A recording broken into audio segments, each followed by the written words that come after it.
Queridos amigos, bienvenidos un martes más aquí en Clank, en la casa Spotify, donde nos reciben muy bien y estamos muy cómodos. Y otra semana más para tratar de analizar lo que ha pasado el último fin de semana, o en realidad lo que han pasado en todos estos días. El tema excluyente me parece que pasa por Boca, por lo que ha pasado el fin de semana. Ya hubo un lunes de mucho análisis, de mucho hablar, pero han quedado algunas cosas por ahí para repasar respecto a lo que han sido los últimos años de Boca. Por ahí tomando River como detonante, pero pensar algunas cosas que han pasado en Boca en los últimos años que son patrones y que se repiten. Antes de eso, queremos por supuesto agradecerles a todos por acompañarnos en cada una de las entrevistas, en este espacio que hemos inaugurado hace algunas semanas y que hemos tenido a Germán Beder como invitado y que volveremos a tener más invitados seguramente en las próximas semanas para que ustedes puedan disfrutar quizás de charlas distintas con algunos protagonistas, no como Germán, que sí ha dado algunas notas, pero sí otros protagonistas que no están acostumbrados a hablar y con quien yo por lo menos me siento cercano. Y otra cosa, por supuesto, también agradecerles a ustedes por acompañar cada una de las entrevistas que publicamos de Juan Pablo. La última, la de Johan Romania. Es un momento difícil para San Lorenzo. La nota fue grabada incluso antes de que pase lo del Papa Francisco. La semana pasada para San Lorenzo fue de las peores en los últimos años. Y la verdad es que San Lorenzo ha tenido momentos difíciles en los últimos años, arrancando por la salida de Matías Lamens, en el último año casi dedicándose a su carrera política. Después la llegada de Marcelo Tinelli, la licencia de Tinelli, Horacio Arreceigor como presidente, esos meses en los cuales no se sabía si San Lorenzo peleaba por descender, terminó metiéndose en una copa gracias al Gallego Insúa, después la elección de Moretti y todo lo que ha pasado con Moretti. Primero lo que lo limaron al Gallego Insúa para que se termine yendo, la contratación del Pipi Romagnoli que no salió bien, las inhibiciones que llegan todas las semanas prácticamente, el comprobante trucho de Reali, aquella nota en la cual el presidente negó que habían sido vendidos 2 jugadores a Defensa y Justicia y que finalmente sí habían sido vendidos. Bueno, en fin, un montón de cosas que le pasan a San Lorenzo, pero creo que ninguna como la última semana, con primero la muerte del Papa Francisco, que es algo que por supuesto toca a San Lorenzo en lo lateral, en lo periférico, pero después aquel video de Tomás Méndez en Canal 9 mostrando a Moretti en actitudes, digámosle, sospechosas, porque la justicia todavía no se ha expedido, pero sí el pedido de licencia de Moretti y después el resultado contra Rosario Central, que termina siendo anecdótico con la acumulación. Bueno, antes de que pase todo eso, grabamos la nota con Johan Romania, una nota que teníamos ganas de hacer hace mucho tiempo porque es un personaje muy positivo para San Lorenzo y además con una linda historia de vida. Bueno, después pasó todo lo que pasó, la nota la terminamos estrenando igual, así que si no la vieron, váyanse a ver la nota con Johan Romania, que tiene una historia de vida muy linda, tiene una forma muy agradable también de contarla y además, si sos de San Lorenzo, es de los pocos jugadores que hoy tiene San Lorenzo, o en realidad tiene algunos más en los últimos meses gracias a Russo, pero es de los jugadores que San Lorenzo en el último año por lo menos puede rescatar como uno de los de mejor nivel, así que vayan a disfrutar tratando de abstraerse del contexto de la nota de Romania que está muy linda y que la verdad que yo se las recomiendo y por supuesto sigan acompañándonos en las entrevistas, en los próximos streams que se van a venir de Juan Pablo, en este espacio en el que analizamos un poco lo que pasa en el mundo del deporte y del fútbol más particularmente. Es un placer tenerlos del otro lado. Ya hemos pasado los 100.000 suscriptores y para nosotros es un placer. Así que suscribirse, darle like, acompañarnos, que de ese modo se va construyendo un poco el proyecto que ya tiene rumbo a los 2 años con Juan Pablo y con todo el equipo de Estudio 23 y de Be Influencers. Vamos a hablar de Boca. Por supuesto que en este espacio que es semanal hay poco tiempo para hablar de otras cosas. Me encantaría hablar del Wrexham de Ryan Reynolds, que ascendió 3 veces seguidas y la historia de su entrenador, que es realmente muy interesante y además el proyecto deportivo del equipo. Me encantaría hablar también de Liverpool campeón, un equipo que la verdad ha podido en los últimos años quebrar la hegemonía del Manchester City y esta vez además con 15 puntos de ventaja, un equipo tremendo que parecía que se caía con la salida de Klopp y que con Arne Slot termina logrando una Premier League, se terminó quedando afuera de la Champions, por lo menos contra el PSG, que va a ser semifinalista o que es semifinalista de la Champions, y también debatir un poco quién es el mejor argentino de la actualidad. Pienso en Alexis McAllister, Pienso en Julián Álvarez, en Lautaro Martínez, quizás pueda haber otro y ustedes lo pueden aportar en los comentarios para que lo hablemos la semana que viene. Creo que la semana que viene también vamos a tener un invitado, pero me parece que la urgencia periodística y de, a ver, no sé si periodística, pero sí noticiosa, nos lleva a hablar de Boca. Ya ha pasado el lunes, ha pasado el domingo de análisis, ha pasado el lunes de análisis, ha pasado todas estas horas del martes y creo que el análisis del partido está un poco claro, ¿no? Ya más o menos se ha dicho todo, ya más o menos tenemos todos una idea de por qué Boca perdió como perdió, de por qué River ganó como ganó, de qué es lo que puede sacar en limpio Boca, qué es lo que puede sacar en limpio River, pero yo quiero apuntar a un problema más profundo que tiene Boca. El partido que vimos de Boca el último domingo en la cancha de River, a Boca se lo hemos visto muchas veces. Es un partido que a Boca, y sobre todo en los clásicos, se lo hemos visto muchísimas veces. Y no solo con Gago. Quizás tengamos en Martínez, en los dos clásicos que jugó Martínez, uno por la Copa de la Liga, primero en el tiempo regular con aquel gol de Medina y después en la eliminatoria donde termina eliminando justamente a River en Córdoba. Ahí en esos dos clásicos vimos, me parece, algo mejor. Después vino la sucesión Cruzeiro, Racing, River, que termina eyectando a Diego Martínez del banco de suplentes de Boca, me termina renunciando después de un partido contra Belgrano, pero en realidad la salida de Martínez termina estando sentenciada por esa seguidilla de Cruzeiro, después Racing y después River. 3 derrotas, más allá de que la de Cruzeiro haya sido por penales muy duras, que sufrió Boca y que Martínez no pudo resistir, como tantos otros entrenadores que han tenido Boca. Y acá me quiero detener. En el ciclo Riquelme, Boca tuvo a Miguel Ángel Russo, que tuvo algunos clásicos buenos. Digo, puedo pensar en aquel clásico que ganó por penales con los enfermos de COVID, lo eliminó por Copa Argentina, como decía, eliminó a River de una Copa de la Liga, de la Copa Maradona, con aquellos 15 infectados de COVID que tuvo River, con Leo Díaz en el arco. Aún así Boca tuvo que ir a los penales para eliminar al River de Gallardo. Quizás con Russo tengamos un mejor recuerdo de lo que pueden ser los clásicos contra River de Boca. Después vino Sebastián Bataglia, después entre medio esos interinatos de Ron, después el Negro Ibarra, que le gana con gol de Darío Benedetto. Atrás del Negro Ibarra viene Almirón, otro entrenador con planteos un poco amarretes contra River. Después de Almirón, otro interinato de Ron, Diego Martínez y después Fernando Gago.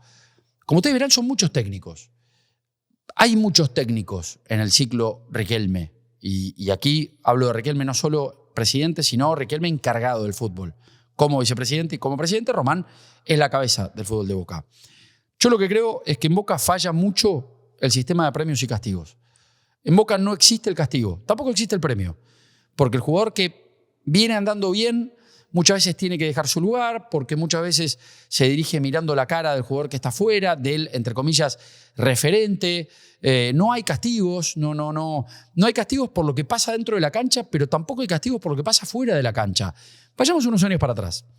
En el año 2021 ya conocíamos un poco de lo que era lo que había pasado fuera de la cancha con Sebastián Villa, pero yo me quiero encargar de las cuestiones que son extrajudiciales, que no son necesariamente lo judicial, que es grave, que en algún momento nos ha regalado, por ejemplo, la imagen de Villa sentado declarando como acusado y al ratito yendo a jugar un partido, levantándose de ese banco de acusado y yendo a jugar un partido a la noche, esa misma noche, casi sin concentrarse, casi sin estar con sus compañeros, porque en Boca tenía que jugar y Boca recién separándolo cuando hubo una sentencia.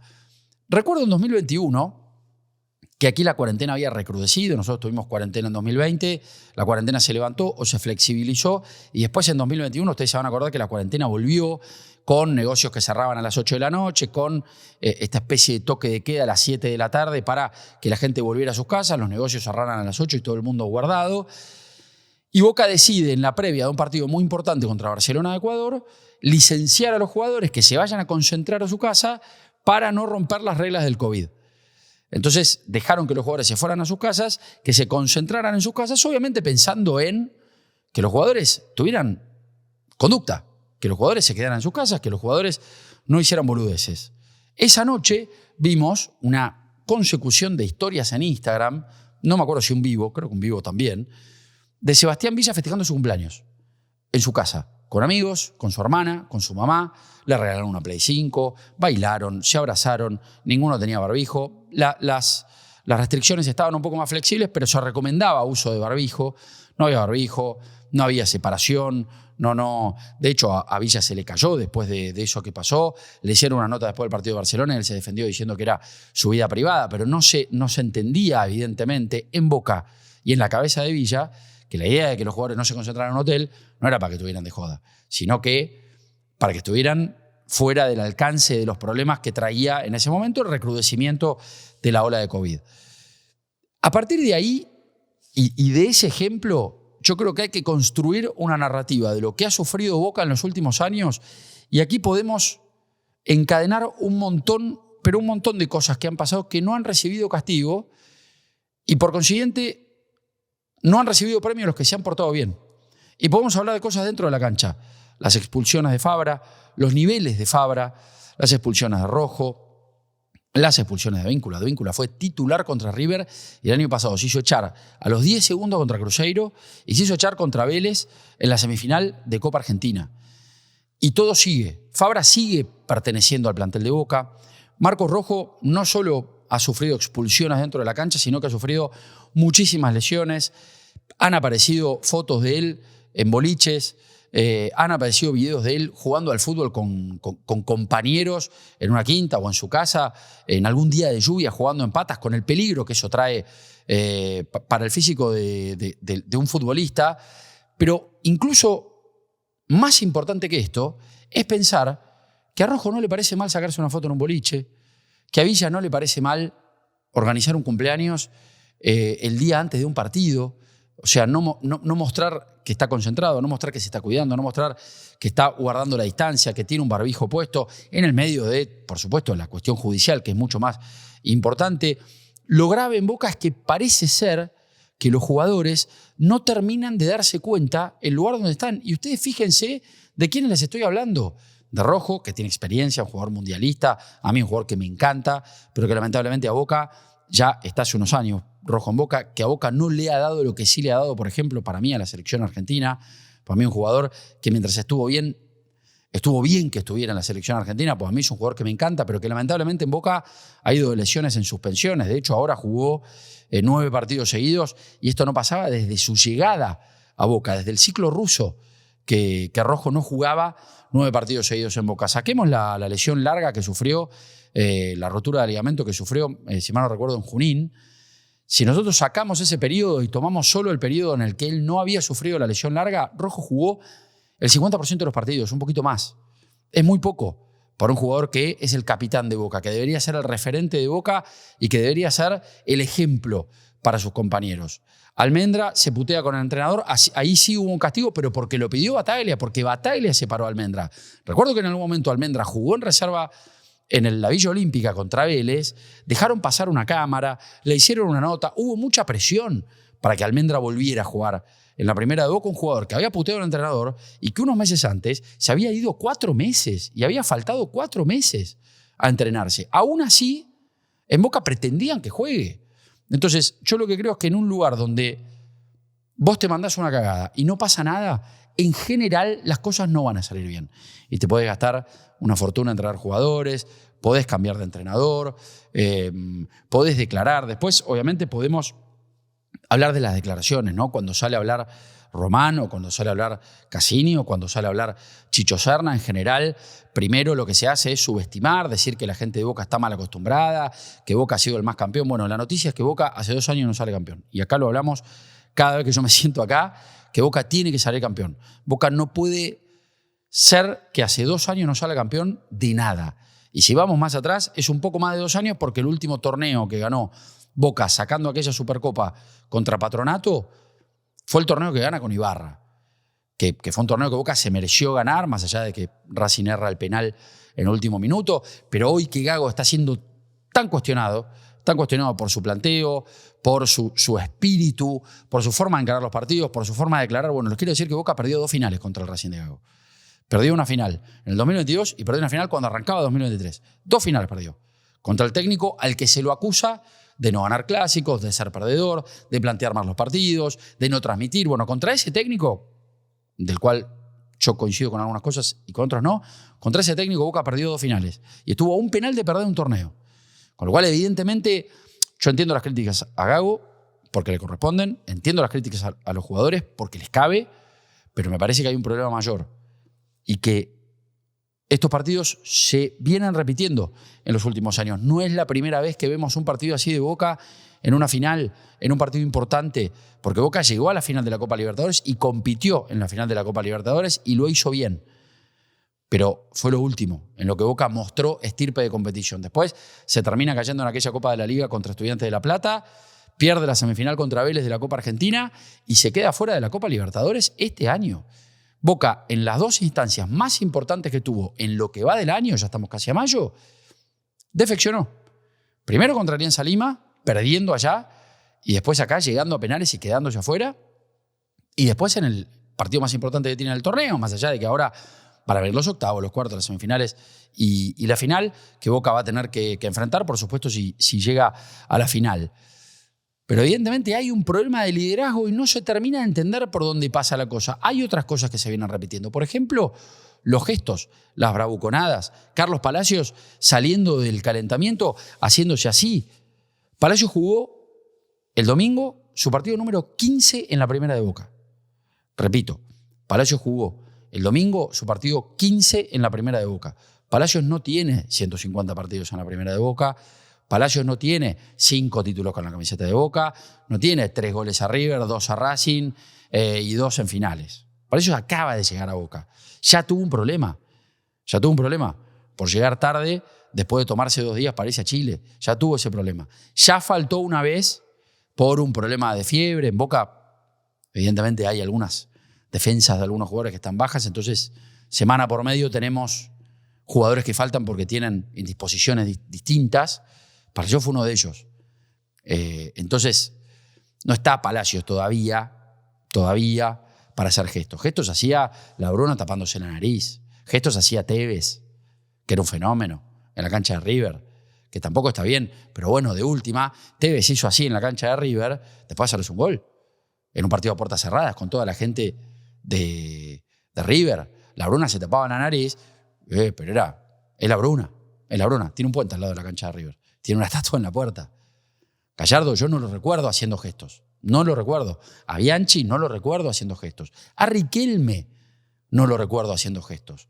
Si por algo el hincha de River futbolísticamente respeta a Palermo, a Riquelme y a otros ídolos de Boca, es justamente porque han sido en general respetuosos. Román siempre ha sido respetuoso de River, Palermo ha sido respetuoso de River, con Guillermo hay otras cosas, porque Guillermo siempre era de embrollar los partidos, pero en general los ídolos de Boca han sido respetuosos con River. Entonces, Rojo poniéndose la gorra con la B, Palacios haciendo gestos, Marchesín también jugó su partido número 15 en Boca contra River. Y le tiene que decir eso a Borja y hacer gestos.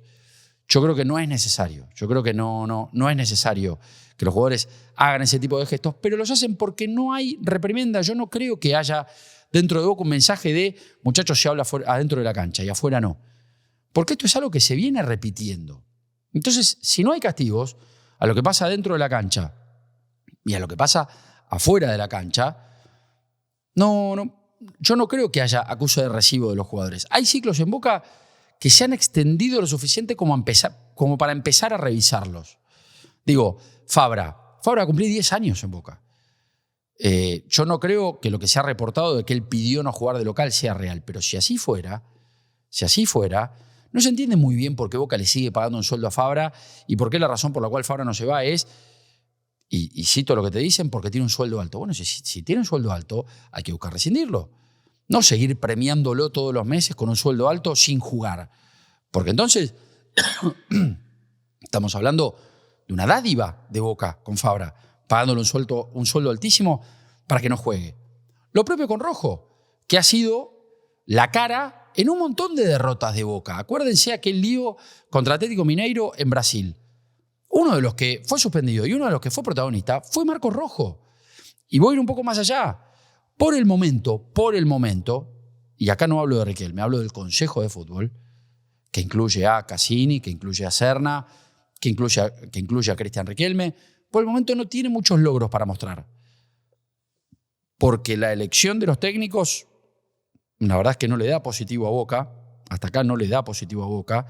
Porque la elección de los jugadores, hasta incluso con los jugadores que parecían bien elegidos, creo que Merentiel está bien, creo que Jiménez está bien, creo que a Cavani había que traerlo, más allá del momento que está pasando ahora, no puedes dejar pasar la posibilidad de traer una figura mundial como Cavani, y después podemos ir a la chiquita y hay jugadores que Boca en general ha acertado, pero me parece que el balance entre los aciertos y los desaciertos nos da bastante más de desaciertos en función de la gestión de futbolistas. No nos olvidemos el año pasado que se olvidaron de mandar la lista de buena fe con los cambios para el partido contra Independiente del Valle, porque la mandaron una hora tarde porque esperaron hasta el último momento. Que la negociación con Paredes se cayó y a mí sí me consta que Paredes se contactó y estaba con ganas de venir y ahí hubo un problema de dinero y de comunicación, pero yo entiendo que desde Boca no se hizo todo lo posible para que llegue Paredes. Esto es una lectura con opinión de lo que ha pasado. Boca está desde diciembre de 2023 en clave electoral, en la cual cada vez que se da una entrevista, los protagonistas dicen, bueno, pero los periodistas no dicen tal cosa, como si fuera posible para ellos estar atentos a lo que dicen los periodistas todo el tiempo. Es imposible que Serna, Delgado, Riquelme, Cassini sepan permanentemente todo lo que dicen todos los periodistas. Es imposible. Y de última, si yo digo que este teléfono es malo, no importa si yo no dije que hay otro que es malo, este teléfono es malo igual. Entonces discutamos lo que estamos diciendo. No nos corran con, pero cuando pasó tal cosa ustedes no dijeron nada. Y bueno, está bien, pero ahora ¿qué estamos discutiendo? Entonces, yo veo que hay un montón de ciclos en Boca e incluyo el modelo Consejo de Fútbol, que dan déficit. Fabra, Rojo, Romero, que iba a ser el arquero titular de Boca si no se lesionaba. La idea de Boca era que se quede Romero, o de Gago en realidad, que se quede Romero. Y como se lesionó, fueron a buscar a Agustín Marchesín, que por ahora, en los dos momentos cúlmine de Boca, tiene una mala, que fue pedir salir contra Alianza Lima, porque lo que pasó fue que Marchesín fue a pedir que lo modifiquen.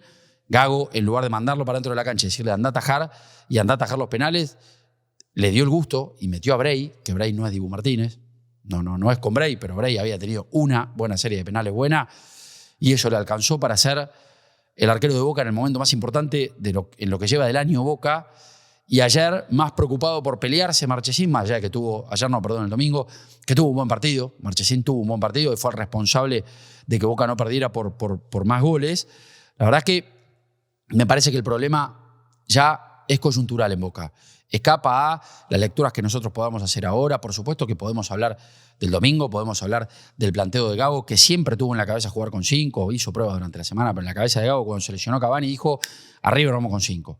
Otro mal que tiene Boca en los últimos años, y podemos identificar el arranque en Alfaro, Ciclo Angelici, porque, aclaro Ciclo Angelici, porque Boca está en esa clave de, si vos criticás sos macrista, sos anti-Riquelme. Yo no soy ni macrista ni riquelmista, solo hablo de lo que veo.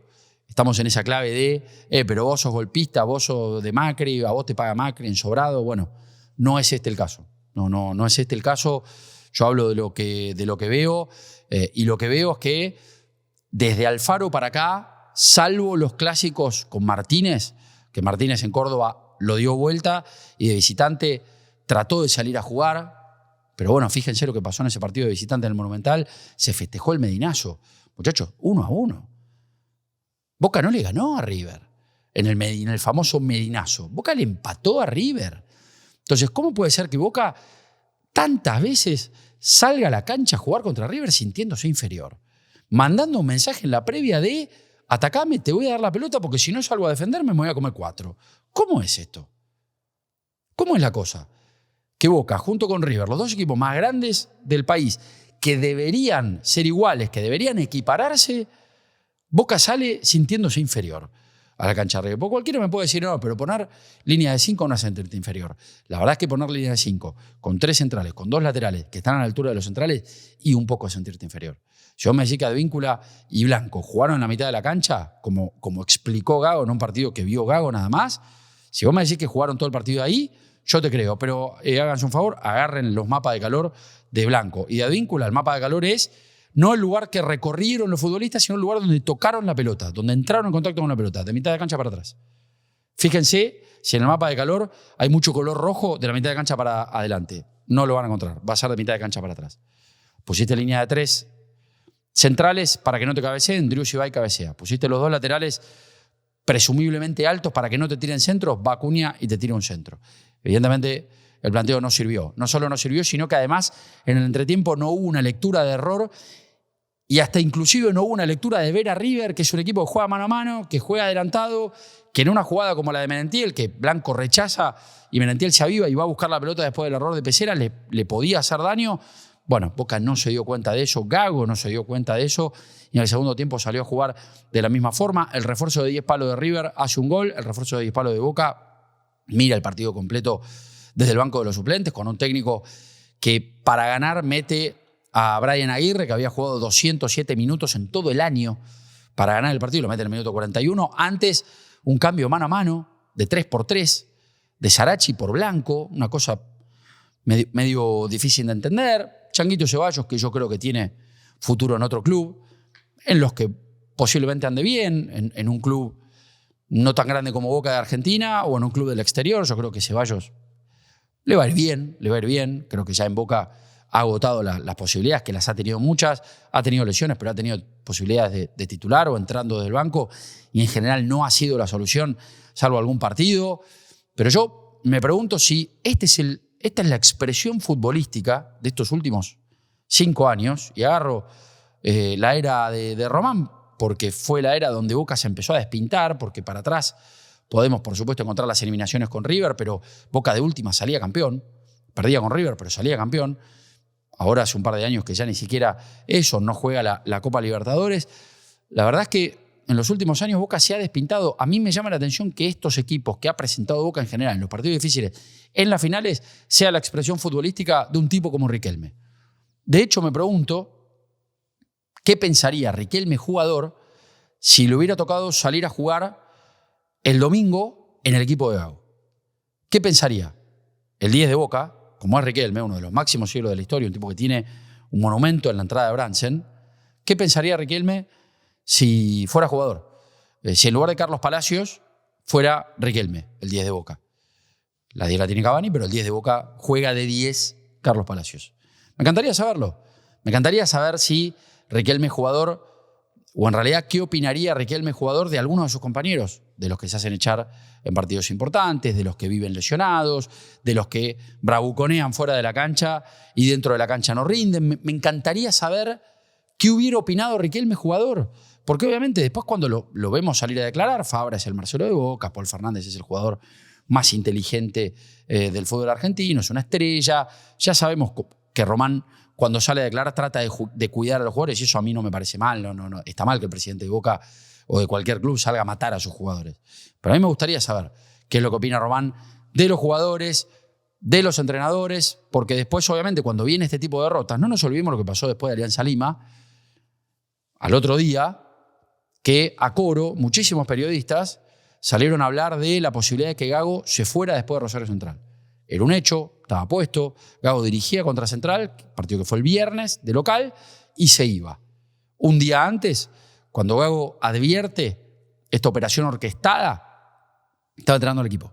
Cuando empiezan a aparecer estas versiones, que por supuesto salen de la dirigencia, a los periodistas no se les ocurre, no se levantan ni se les ocurre hablar de esto. Sí creo que por ahí habría que tener algún filtro, ¿no? Tratar de filtrar, de matizar un poco a ver qué es verdad y qué te están mandando a decir, qué te están mandando a que vayas al frente.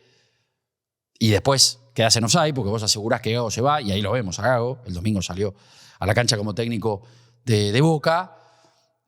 Salieron a instalar que Gago se iba y Gago no se fue. Gago fue, le tocó la puerta al Consejo de Fútbol y dijo, muchachos, ¿ustedes me van a echar? Y le dijeron, no, Fernando, para nada. Y Gago no se fue. Entonces, también pasa esto. Después de este tipo de derrotas, pasó con Russo después de Santos, pasó con todos los técnicos. Con Diego Martínez también pasó, que salieron a instalar que se tenía que ir, y las críticas, y él me contaron, y él me dicen, y en el Consejo de Fútbol no gustó tal cosa.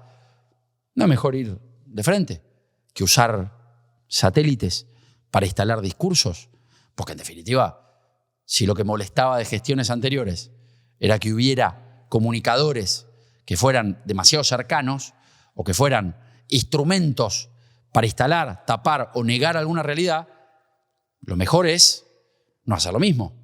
O la idea era que molestaba porque lo hacían para otro. Y cuando lo hacen para mí, no molesta. Porque esto es lo que vemos siempre, ¿eh? Cuando viene alguna derrota medio fulera de Boca, salimos a instalar que el técnico se tiene que ir. Pasó después de Alianza Lima, tienen nomás que ir a buscar en YouTube, en Twitter, donde quieran, muchos programas, no solo de tele, en los cuales se instaló que Gago era el anticristo. Pero pasó con todos los técnicos. Pasó con Russo, a quien teóricamente lo querían. Pasó con Martínez, con Bataglia. Bataglia directamente lo echaron por pedir refuerzos. A Negro Ibarra no, porque el Negro además salió campeón. Pero el Negro no llegó siquiera a dirigir Copa Libertadores. Lo echaron antes y debutó en la Copa Libertadores a Ron. Almirón no se los permitió porque termina el partido de Copa Libertadores y al otro día renunció. Renunció en el aeropuerto, creo. Con lo cual con Almirón no se pudo hacer ese ballet. Pero fíjense, es cuestión de fijarse cuando de repente un discurso unificado sale a instalar que el técnico se tiene que ir por esto y por esto. ¿Se tenía que ir Gago después de Alianza Lima? Yo sinceramente no lo sé. Era una derrota muy pesada y si los dirigentes decidían echar a Gago, a mí no me parece que hubiera estado mal, pero no sé si fue un error no haber cesanteado a Fernando Gago, sobre todo pensando en que no sé quién hubiera sido después, porque Gago fue el último recurso, lo sacaron de Chivas para que venga, con lo cual yo no sé si echar a Gago era la solución, porque no había otro para traer. No me quiero meter en salidas de algunos jugadores, en conflictos, en cosas que cuentan los jugadores cuando se van respecto a los tratos y a los manejos, y jugadores que se han ido libres de Boca, porque también está la otra parte. Boca ha vendido muy bien, vendió bien a X Fernández, vendió bien a Barco, vendió bien a Langoni, ni hablemos de Medina, que se fue por 15 palos, y ahí hay que reconocer que Boca manejó bien la situación, y ahí hay un culpable, que es Cristian Medina, que se negó a jugar allí en Rosario contra Gimnasia de la Plata el mismo día del partido. Pero me parece que si vamos a buscar culpables en Boca, me parece que obviamente hay que puntualizar en los hechos que son los futbolísticos, lo que nosotros vemos en la cancha, las decisiones de Fernando Gago, el nivel de algunos futbolistas, pero me parece que hay que ir un poquito más para atrás, hay que ir un poquito más para arriba, hay que pensar en un proceso, no de hechos aislados de porque Gago tomó esta decisión, pasó tal cosa.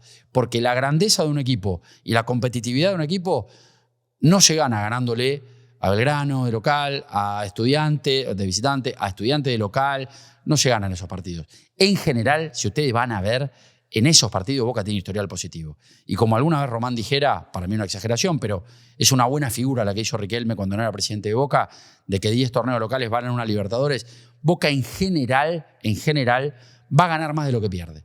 Porque tiene jugadores buenos, porque tiene jugadores caros, porque tiene mejor infraestructura, porque tiene más cuidados, por un montón de razones que por peso específico hacen que Boca en la mayoría de los partidos gane. La grandeza, las estatuas, se forjan en los partidos como el del domingo, como el de Alianza Lima, en las finales, como el de Cruzeiro, como el de Vélez del año pasado, como el de Estudiantes. En esos partidos es que se construye la grandeza. No pero ganó 9 de los últimos 10. Sí, pero ¿contra quién? Yo entiendo y hay que ganarlos y es difícil y no todos los técnicos lo hacen y hay un valor. Por supuesto que hay un valor en ganar y volver a ganar. Ahora después, y aquí habíamos hablado en este sillón el lunes pasado, de que era un clásico con bajo costo. Bueno, fíjense el costo que tiene. Críticas a Gago, críticas a los jugadores, críticas a los dirigentes, porque Boca no estuvo a la altura. Entonces, la grandeza se construye en esos partidos. Ahora, para llegar bien a ese partido, hay que estar bien de acá. Y acá es la cabeza es arriba. Si Boca no empieza a construir un sistema de premios y castigos, si Boca no empieza a terminar los ciclos cuando hay que terminarlos y no después, si Boca empieza a permeabilizarse en función de, o impermeabilizarse en función de actitudes fuera de la cancha, actitudes en el tiempo libre, declaraciones, bravuconadas, etc. Si no empieza a haber un poco de, entre comillas, mano dura en Boca para que no todo dé lo mismo, esto, yo lamento, mis queridos amigos hinchas de Boca, lamentablemente Boca puede salir campeón del torneo, por supuesto. Esto va a seguir ocurriendo. Esto va a seguir ocurriendo. Lo que se informa desde Boca es que ahora, en una especie de coro de vuelta, lo que se informa es que si Boca no sale campeón, Gago se iría. Bueno, entonces hay decisiones que tomar ahora, porque Boca tiene un Mundial de Clubes a mitad de año. Y si bien la aspiración de Boca no puede ser ganarlo, porque hay equipos fuertísimos, y yo creo que es imposible o casi imposible que Boca y River salgan campeones, tampoco Boca puede ir a hacer un papelón.